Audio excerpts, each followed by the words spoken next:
Greetings, dear art lover. My name is Mila Talo. I am a visual artist, and this channel is about my art. In this video, I present to your attention a new oil painting, a female mythical image of the deity of ancient Mesopotamia. Ishtar is the goddess of war and love in Mesopotamian mythology. The powerful goddess is beautiful, wise, and insightful, a warrior who stands on a lion. She is armed with weapons, a bow, a sword, and arrows. And she also holds in her hands the fate of all things and grants people luck and vitality. There are different myths about her, but I rely only on one of them, in that interpretation where her purpose in visiting the underworld was not conquest, but the liberation of her husband, who died and ended up in the kingdom of the dead, where Ishtar's sister ruled. I read ancient myths about female warriors, goddesses, queens, and heroines of that time, and make a parallel with modern life. And I find many symbolic similarities. The plots described in ancient myths metaphorically explain the events of our lives, if we look at them from this point of view. I paint this picture thinking about my life, through the prism of the myth of Ishtar, which I recently read. I don't compare myself with her. No, for some reason my thinking immediately analyzes her behavior in a relationship with a man. She took what she wanted, did what she wanted, and had whoever she wanted. My life, like the life of any woman in this world, is full of contradictions. On the one hand, dogmas that come from ancient times are preserved in society, and on the other hand, colossal changes in the position of women in the modern world.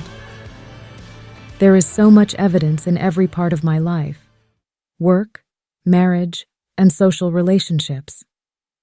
Confirming this.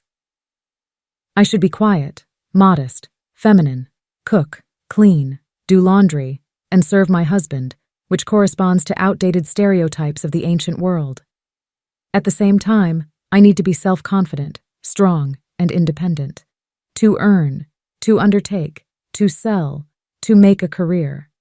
In other words, to take what I want from this life and to be a goddess. But apparently, not everyone manages to do this. In the outside world, I manifest myself, declare myself, and show myself only as I think about myself, my limited idea of my own. Follow my beliefs about my way of life and possibilities, which are confirmed every time by my loved ones. They tell me, "You won't succeed. Find a normal job, you are not a queen. What for did you write a book? Who will read it? Drawing is a hobby. Draw small pictures, and don't waste money on canvases. You don't know how to make money from this and the like." And here I am, 27 years old, living in a tiny apartment in a big city, convincing myself that someday I would earn a lot, and someday my husband will reconsider his views on life and start setting goals. Then we will live in a big, spacious house and be happy. Well, she is strong, independent, and can do whatever she wants. And this corresponds to a modern woman's life rules. But in her relationship with a man, she plays the role of parent, protector, and rescuer. The myth of the descent of the goddess of love and war Ishtar, in which she falls in love with a forbidden man, her relative. She marries him, but he dies after some time. The powerful and proud Ishtar went into the realm of the dead to return her dead husband to her kingdom. She adorned her head with a crown, with lapis lazuli stones. She took a lapis lazuli cane in her hands, which is used to measure fields, put large lapis lazuli beads on her neck, and adorned herself with protective amulets and jewelry. Ishtar left heaven and earth to get to the land from which there is no return. True, as we will soon see, there were exceptions. Once at the threshold of the underground kingdom, she was led through 7 gates, each protective amulet removed. And Ishtar stood naked and defenseless before her sister. Ishtar embodies destructive forces. She is a great warrior, crushing city and country, unrivaled in battle. Having passed all the tests, she returns her husband to the kingdom of the living. Returning from the realm of the dead, Ishtar again passes through the 7 gates and takes back her robes, crown, jewelry, and protective amulets. Drawing a parallel to this story, I wonder if restoring a dead relationship is unnecessary, no matter how much we might not want it to be. What if we desire what we no longer need? What if we women want to restore what life has taken from us because we no longer need it? And now I'm 37, and nothing has changed. I live in the same small apartment, with the same hopes for a wonderful future. I also go through trials that are primarily related to internal beliefs and doubts, external indifference, and cynical devaluation of the results of my work.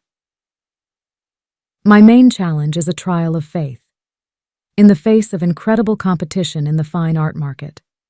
Considering the limitless possibilities of artificial intelligence, which I need to accept into my life and use for the benefit of people. Considering my advanced age, when anyone will say that it is too late. I need to believe in myself first of all. My main enemies are doubts, meaninglessness, time. My main friends here are hope, faith, fear. Yes, fear is my supporter, assistant, and friend, because fear reminds me of the brevity of life, the importance of preserving time, of inevitable death, and motivates me to act right now. It was as if I had lived with my husband for 20 years and dissolved into the relationship. I considered it my duty to serve one man, to love him infinitely, and to do nothing, because that is how it should be. That is how it is accepted, and that is how it is profitable. I myself went into the realm of the dead for the man who should not be in my life. I mixed up the sequence of existence, did not accept reality, was under the illusion that I would realize my dreams, goals, desires sometime later. The years went by, and I did nothing for this. Now I am 47. I changed my life by myself, and I live near the sea. The face in the portrait is rendered with a strong and serene expression, exuding an aura of mystique and nobility. The features are sculpted with a blend of soft curves and sharp angles, creating a captivating and memorable visage. The eyes are intense and soulful, drawing the viewer in with their depth. They seem to convey a sense of wisdom and mystery, as if the subject is gazing into a distant past or an unknown future. The lips are full, adding a touch of sensuality and softness to the otherwise stoic expression. The crown is an elaborate and regal piece, adorned with Apir's gemstones. It sits majestically on the head, signifying the heroine's royal or divine status. The earrings are understated yet elegant, complementing the crown and adding to the overall regality of the portrait. They are depicted with a few brushstrokes, hinting at their delicate nature. The overall image is bold and evocative, capturing the essence of a fairy tale heroine. The composition focuses on the face, making it the central element of the artwork. The color palette is dominated by shades of blue, ranging from deep, rich tones to lighter, more ethereal hues. This monochromatic scheme enhances the mystical and dreamlike quality of the portrait. The artist employs a textural, impasto technique, where thick layers of paint create a tactile and dynamic surface. This technique adds depth and dimension to the portrait, making it almost sculptural. The style is a blend of realism and abstraction, with realistic facial features contrasted by the abstract, textured background. This fusion creates a compelling and modern take on traditional portraiture. The overall impression is one of enchantment and reverence. The portrait feels timeless, as if it could belong to an ancient legend or a contemporary fantasy tale.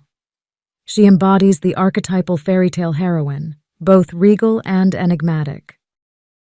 I believe my art gives people a sense of vitality, beauty, and absolute all-encompassing love. So please join and enjoy. See you in the following videos.